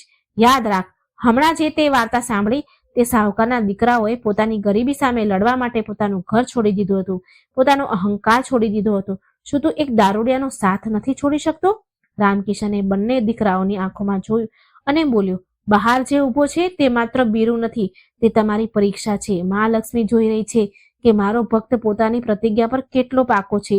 જો આજે તમે ડરીને અંદર સંતાઈ રહ્યા છો તો તે રોજ આવશે, અને જો આજે તમે બહાર જઈને તેની સામે ઝૂકી ગયા તો પછી જીવન પર ઊભા નહીં થઈ શકો. આજે નિર્ણય તમારે કરવાનો છે કે તમે તે બીરુના ગુલામ છો કે પોતાના પિતાના શેર દીકરા છો. પિતાના આ શબ્દોએ ધનરાજ અને શરદની અંદર સૂતેલો સ્વાભિમાન જગાડી દીધો. શરદે પોતાની મુઠ્ઠી બંધ કરી અને ઊભો થયો. તેણે કહ્યું, ભાઈ, પિતાજી સાચું કહી રહ્યા છે. આપણે ક્યાં સુધી તેનાથી ડરીશું? આપણે આપણી મહેનતનું ખાઈએ છીએ, તેનું કરજ નથી ખાધું. ચાલો આજે આનો હિસાબ કરી જ દઈએ. ધનરાજે પણ ઊંડો શ્વાસ લીધો. તેણે એકવાર માં લક્ષ્મીનો ફોટા તરફ જોયું, મનમાં ને મનમાં પ્રણામ કર્યા ને બોલ્યો, ચાલો. રામકિશને કહ્યું, જાઓ, પરંતુ એક વાત યાદ રાખજો, લડવાનું નથી, હાથ નથી ઉપાડવાનો. બસ પોતાનામાં એટલી તાકાત રાખજો કે તેને બોલતો બંધ કરી દેવાય, તે બોલતો બંધ થઈ જાય. ગુસ્સાથી નહીં, મક્કમતાથી કામ લેજો. જેવો ધનરાજ ઘરનો દરવાજો ખોલ્યો, સામે નજારો જોઈને તેનું લોહી ઉકળી ઉઠ્યું. બીરુ લુહાર નશામાં ધૂત થઈને તેની દહેલીજ પર લાત મારવા જ જઈ રહ્યો હતો. તેની સાથે 2-3 બીજા દારૂડિયા ઉભા હતા જે તમાશો જોઈ રહ્યા હતા. દરવાજો ખુલતા જ બીરુનું સંતુલન બગડ્યું અને તે પડતા પડતા બચ્યો. ધનરાજ અને શરદને સામે ઉભેલા જોઈને બીરુની આંખોમાં એક શેતાની ખુશી ચમકી ઉઠી.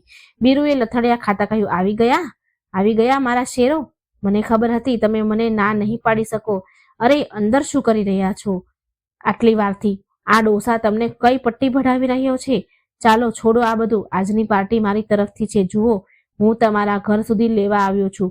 હવે તો ચાલવું જ પડશે. બીરુએ પોતાનો હાથ ધનરાજના ખભા પર મૂકવાની કોશિશ કરી, પરંતુ આજે કંઈક અલગ થયું. ધનરાજે એક ડગલું પાછળ ખસી ગયો અને બીરુનો હાથ હવામાં જ રહી ગયો. ધનરાજની કરોડરજ્જુ એકદમ સીધી હતી અને નજર બીરુની આંખોમાં ડગેલી હતી.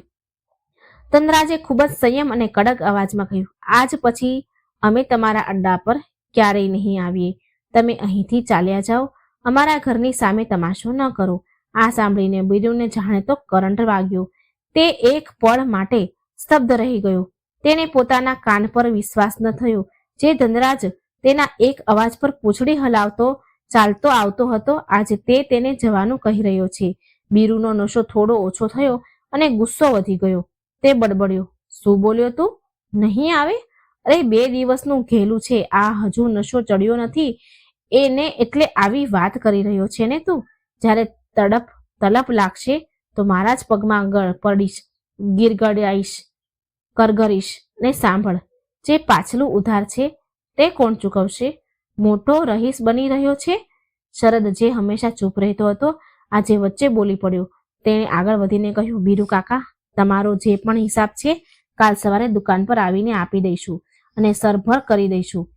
એક પાય ચૂકવી દઈશું, પરંતુ આજ પછી અમને પોતાની દુકાન પર બોલાવવાની કોશિશ ન કરતા. અને હા, અમારા પિતાજીને ડોસો કહેવાની હિંમત બીજી વાર ન કરતા. શરદના અવાજમાં એટલી સખતાઈ હતી કે ગલીના કૂતરા પણ ભસવાનું બંધ કરી ચૂક્યા હતા. આસપાસના થોડા લોકો જે શોર સાંભળીને પોતાની છતો, ધાબાઓ અને બારીઓમાંથી ડોકિયા કરી રહ્યા હતા, આ જોઈને હેરાન હતા. તેઓ બધા જાણતા હતા કે બીરુએ કેવી રીતે આ છોકરાઓને બગાડ્યા, પરંતુ આજે આ છોકરાઓનું આરોપ જોઈને તેઓ પણ સ્તબ્ધ રહી ગયા. બીરુને મહેસૂસ થવા લાગ્યું કે તેનો પાસો ઊંધો પડી ગયો છે. તે શેરી મહોલ્લામાં પોતાની બેઇજ્જતી થતી જોઈને વધુ વકળાયો. બીરુએ એક ગંદી ગાળ આપી અને કહ્યું, ઠીક છે, જોઉં છું કેટલા દિવસ ચાલે છે આ નાટક. કાલ સાંજ સુધી જો તમે બંને મારી દુકાન પર નાક રગડતા ન આવ્યા તો મારું નામ પણ બીરુ લુહાર નહીં. જાઓ, ડૂબી મરો તમારા આ ખંડેરમાં. આટલું કહીને બીરુએ જમીન પર થૂક્યો અને પોતાના સાથીઓ સાથે પગ પછાડતો ત્યાંથી ચાલ્યો ગયો. ધનરાજ અને શરદ ત્યાં જ દરવાજા પર ઊભા રહ્યા, જ્યાં સુધી કે બીરુ ગલીના વળાંકથી ઓझल ન થઈ જાય. જેવો તે ગયો, બંને ભાઈઓ એકબીજા તરફ જોયું અને એક ઊંડો શ્વાસ છોડ્યો. આ શ્વાસ રાહતનો હતો, વિજયનો હતો. તેમણે પહેલીવાર બુરાઈની આંખોમાં આંખો નાખીને તેને હરાવી હતી. તેમણે પોતાનો દરવાજો બંધ કર્યો અને સ્ટોપર લગાવી દીધી. આ સ્ટોપર માત્ર દરવાજાની ન હતી, પરંતુ તેમણે પોતાના જીવનમાં બુરાઈના પ્રવેશદ્વાર પર તાળું માર્યું હતું. જ્યારે તેઓ અંદર ફર્યા તો જોયું કે રામકિશન અને તેની માં ઊભા થઈને તેમને જ જોઈ રહ્યા હતા. માની આંખોમાં આંસુ વહી રહ્યા હતા, પરંતુ આ ખુશીના આંસુ હતા.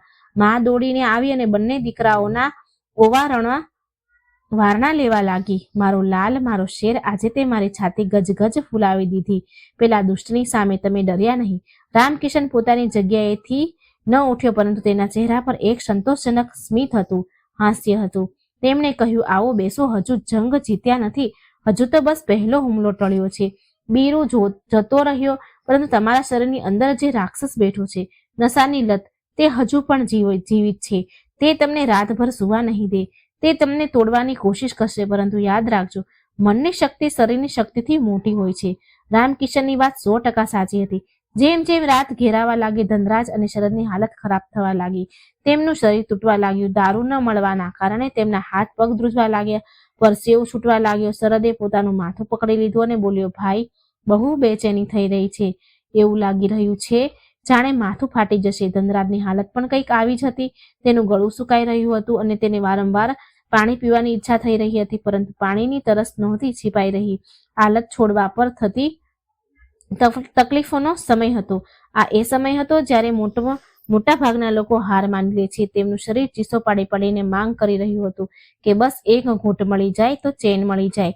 શરદની હિંમત જવાબ આપવા લાગી. તે ઉઠીને ઊભો થઈ ગયો અને બોલ્યો, પિતાજી, મારાથી સહન નથી થતું, હું મરી જઈશ.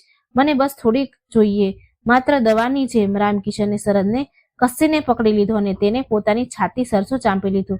રામકિશન બોલ્યો, ના બેટા, તું મરીશ નહીં. આ તારી અંદરની બુરાઈ મરી રહી છે. જ્યારે ઝેર શરીરમાંથી નીકળે છે તો તકલીફ થાય છે. બસ આજની રાત કાઢી લે. આ રાત કયામતની રાત છે, પરંતુ કાલનો સૂરજ નવું જીવન લઈને આવશે. રામકિશન પોતાની પત્નીને કહ્યું, સાંભળે છે? આમના માટે આદુ અને તુલસીવાળી કડક ચા બનાવી લાવ અને સાથે થોડો ગોળ પણ લાવજે. રામકિશન આખી રાત પોતાના દીકરાઓના ઓશિકે બેઠો રહ્યો. તે તેમને બાળપણની વાર્તાઓ સંભળાવતો રહ્યો, તેમના માથા પર હાથ ફેરવતો રહ્યો. જ્યારે પણ શરદ કે ધનરાજ તડફતા, રામકિશન તેમને મા લક્ષ્મીની એ વાર્તા યાદ અપાવતા. તે કહેતા, યાદ કરો, પેલા સાહુકારના પરિવારને તેઓ જંગલમાં ભૂખ્યા તરસ્યા સૂતા હતા, પરંતુ તેમણે હાર ન માની. તમારું કષ્ટ તેમના કષ્ટથી મોટું નથી. આ શરીરની ગંદકી છે જે બહાર નીકળી રહી છે. રાતના 2 વાગી ચૂક્યા હતા. ધનરાજે પડખું ફેરવ્યું અને પોતાના પિતાનો હાથ પકડીને કહ્યું, પિતાજી, તમે અમારા માટે બહુ દુઃખ સહન કર્યું છે. અમે તમારી કસમ ખાઈએ છીએ, ભલે જીવ નીકળી જાય, હવે અમે તે ઝેરને હાથ નહીં અડાડીએ. બસ તમે અમારો સાથ ન છોડતા. રામકિશનની આંખોમાં આંસુ આવી ગયા. તેણે કહ્યું, હું ક્યાંય નથી જઈ રહ્યો બેટા. જ્યાં સુધી મારા શ્વાસ છે, હું તમારી સાથે છું. ધીરે ધીરે ચા અને પિતાનો પ્રેમ પોતાની અસર દેખાડી રહ્યો હતો. બંને ભાઈની આંખ મળી ગઈ. થાક અને માનસિક સંઘર્ષ પછી તેમને ઊંઘ આવી ગઈ હતી. રામકિશને જોયું કે તેના બંને દીકરા, જે કાલ સુધી નશામાં બેસૂધ પડ્યા રહેતા, આજે એક યોદ્ધાની જેમ લડીને સૂઈ રહ્યા છે. રામકિશને ઉઠીને ધીરેથી મા લક્ષ્મીને આગળ બળતો દીવો જોયો. તેલ ખતમ થઈ રહ્યું હતું, પરંતુ વાટ હજુ પણ બળી રહી હતી. રામકિશને હાથ જોડીને ભગવાનને, મા લક્ષ્મીને કહ્યું, માં, આજની રાત તો તે બચાવી લીધા, હવે આગળનો રસ્તો પણ તું જ બતાવજે. હાલત આટલી સરળતાથી નહીં જાય. મારે આમના મનને કોઈ બીજા કામમાં લગાવવું પડશે. ખાલી મગજ તો શેતાનનું ઘર હોય છે. રામકિશને સવાર માટે એક યોજના બનાવી. તેને ખબર હતી કે જો આ બંને કાલે ખાલી બેઠા રહ્યા તો તેમનું મગજ ફરીથી બીરુ તરફ જશે. તેમને વ્યસ્ત રાખવા જરૂરી છે. અને ત્યારે જ રામકિશનને યાદ આવ્યું કે તેમના ખેતરોનો એક ભાગ જે બંજર પડ્યો હતો અને જેના પર ઝાડીઓ ઉગી નીકળી હતી, તેને સાફ કરવાનું કામ વર્ષોથી અટકેલું પડ્યું હતું. તેણે વિચાર્યું કે કાલે હું આમને બંનેને માટી સાથે જોડીશ. જ્યારે પરસેવો વહેશે તો નશો પણ વહેશે. બીજી સવારે જ્યારે સૂરજનું પહેલું કિરણ આંગણામાં પડ્યું તો રામકિશને ધનરાજ અને શરદને જગાડ્યા. તેમની આંખો સૂજેલી હતી અને શરીર તૂટી રહ્યું હતું, પરંતુ રામકિશને તેમને વિચારવાનો મોકો જ ન આપ્યો. તેણે કહ્યું, ઉઠો શેરો, આજે આપણે આપણી બંજર જમીનને સોનું બનાવવાની છે. પાવડો ઉપાડો અને ચાલો મારી સાથે. બંને ભાઈના ન ઈચ્છવા છતાં પણ તેમના પિતાના સન્માનથી તે ઊભા થયા. તેઓ ખેતર પર પહોંચ્યા. રામકિશને તેમને તે જમીન પર કામ કરવા કહ્યું જે વર્ષોથી ખાલી પડી હતી. ધનરાજ અને શરદ ખોદવાનું કામ શરૂ કર્યું. જેમ જેમ સૂરજ ચડતો ગયો, તેમનો પરસેવો વહેવા લાગ્યો. શરીરની બધી ગંદકી પરસેવા દ્વારા બહાર નીકળી હતી, પરંતુ બપોર સુધીમાં તેમના હાથ પગ જવાબ આપવા લાગ્યા. પરંતુ રામકિશને તેમને રોકાવા ના દીધા. સાંજ થતા થતા તેઓ આટલા થાકી ચૂક્યા કે તેમને દુનિયાની કોઈ પણ વસ્તુનું ભાન ન હતું. ઘરે આવતા જમ્યા વગર તેઓ ગાઢ નિંદ્રામાં સૂઈ ગયા. તે રાત્રે તેમને બીરુની યાદ ન આવી, કારણ કે મહેનતના થાકે નશાની તલપને દબાવી દીધી હતી. આ સિલસિલો એક દિવસનો નહીં પણ રોજનો બની ગયો. દિવસભર ખેતરમાં તનતોડ મહેનત અને સાંજે ઘરે આવીને મા લક્ષ્મીની આરતી. દર બુધવારે આખો પરિવાર નિયમિત રીતે વ્રત કરે, ગણેશજીને ધરો ચડાવતા અને મા લક્ષ્મીની કથા સાંભળતા. મા લક્ષ્મીની કથા તેમના જીવનમાં બદલાવ લાવી રહી હતી. ધીરે ધીરે ધનરાજ અને શરદનું શરીર નિખરવા લાગ્યું. તેમના ચહેરા પરનો નશો કાળો ઓછાયો હટી ગયો અને તેમનું તેજ ચમકવા લાગ્યું. બીજી બાજુ બીરુ લુહાર પોતાની હાર પચાવી શકતો ન હતો. તેણે ઘણીવાર કોશિશ કરી ધનરાજ અને શરદને ફરીથી ફસાવવાની, પરંતુ હવે તે બંને પાસે સંકલ્પનું કવચ હતું અને કહે છે ને કે પાપનો ઘડો એક દિવસ જરૂર ભરાય છે અને ફૂટે છે. એક દિવસ પોલીસે બીરુના અડ્ડા પર દરોડો પાડ્યો. ગામના જ કોઈ વ્યક્તિએ તેની ફરિયાદ કરી દીધી હતી. પોલીસે બીરુને રંગે હાથ પકડી લીધો અને તેની દુકાનને સીલ લગાવી દીધું. બીરુએ ન જાણે કેટલા ઘર બરબાદ કર્યા. આજે તે પોતે હથકડી પહેરીને જેલ જઈ રહ્યો હતો. તેને લઈ જતા જોઈ રામકિશને પોતાના દીકરાઓને કહ્યું, જો અધર્મની કમાણીનો અંત હંમેશા ખરાબ હોય છે. સમય વીતતો ગયો. ધનરાજ અને શરદ પોતાની મહેનતથી તે બંજર જમીનમાં એવો પાક ઉગાડ્યો કે આખું ગામ જોતું રહી ગયું. પાક વેચીને જે પૈસા આવ્યા તેમણે સૌથી પહેલા લઈ જઈને પોતાની માના ચરણમાં મૂક્યા. માની આંખોમાંથી આંસુ આવી ગયા, ખુશીના આંસુ છલકાઈ ગયા. તેણે તે નોટોને માથે લગાવી અને બોલી, આ માત્ર પૈસા નથી, આ મારા દીકરાઓની ઇજ્જત છે જે પાછી આવી ગઈ છે. 1 વર્ષની અંદર જ રામકિશનનું ઘર પૂરી રીતે બદલાઈ ગયું હતું. જે છત ટપકતી હતી હવે તે પાકી થઈ ગઈ હતી. ઘરમાં નવો સામાન આવી રહ્યો હતો. ધનરાજ અને શરદના લગ્ન સારા પરિવારમાં થઈ ગયા અને ઘરમાં વહુઓ આવી ગઈ. હવે ઘરમાં રોજ સાંજે ઝઘડા નહીં પણ હસી મજાક અને ભજનના અવાજો ગુંજતા હતા. જે ઘરને લોકો દારૂડિયાઓનું ઘર કહેતા હતા તે લોકો હવે તેને ભક્તોનું ઘર કહેવા લાગ્યા હતા. એક બુધવારની સાંજે રામકિશન પોતાના પૂરા પરિવાર સાથે પૂજા કરી રહ્યા હતા. ઘરમાં ઘીના દીવા સળગી રહ્યા હતા અને સુગંધ મહેકી રહી હતી. પૂજા પૂરી થયા પછી રામકિશને પોતાના દીકરાઓને અને વહુને કહ્યું, બાળકો, આજે આપણી પાસે બધું જ છે, ધન, સુખ, સંપત્તિ, શાંતિ, પરંતુ યાદ રાખજો, આ બધું આ બુધવારના વ્રત અને ઈમાનદારીનું ફળ છે. મા લક્ષ્મી ચંચળ હોય છે. તેઓ ત્યાં જ ટકે છે જ્યાં પવિત્રતા અને પરિશ્રમ હોય છે. ક્યારેય પણ પોતાના જૂના દિવસોને ભૂલતા નહીં અને ક્યારેય કોઈ ગરીબનું અપમાન ન કરતા. ધનરાજ અને શરદે પિતાના પગે લાગ્યા અને વચન આપ્યું કે તેઓ આજીવન આ નિયમનું પાલન કરશે. રામકિશને હાથ જોડીને મા લક્ષ્મીની મૂર્તિ તરફ જોયું અને મનમાં આભાર માન્યો કે તેમણે તેના પરિવારને વિખરાઈ જવાથી બચાવી લીધો. મિત્રો, આ વાર્તા પરથી આપણને શીખ મળે છે કે માણસ ભલે કેટલી પણ ઊંડી મુસીબત કે ખરાબ લતમાં ફસાયેલો હોય, જો તે દ્રઢ નિશ્ચય કરી લે અને ઈશ્વર પર ભરોસો રાખે તો તે બહાર જરૂર નીકળી શકે છે. બુધવારના દિવસે મા લક્ષ્મી અને ગણેશજીની આરાધના કરવાથી બુદ્ધિ શુદ્ધ થાય છે અને ઘરમાં બરકત આવે છે. પરંતુ યાદ રાખો, પૂજાની સાથે સાથે સત્કર્મ અને મહેનત પણ એટલી જ જરૂરી છે. દર્શક મિત્રો, હવે આવો આપણે બધા મળીને મા લક્ષ્મીને જય બોલાવશું. જય મા લક્ષ્મી, જય શ્રી ગણેશ. જે કોઈ આ વાર્તા સાંભળી રહ્યા છે, જેને પૂરી આ વાર્તા સાંભળી છે, એના પર તમારી કૃપા હંમેશા બનાવી રાખજો. જય શ્રી કૃષ્ણ. રાધે રાધે. Thank you.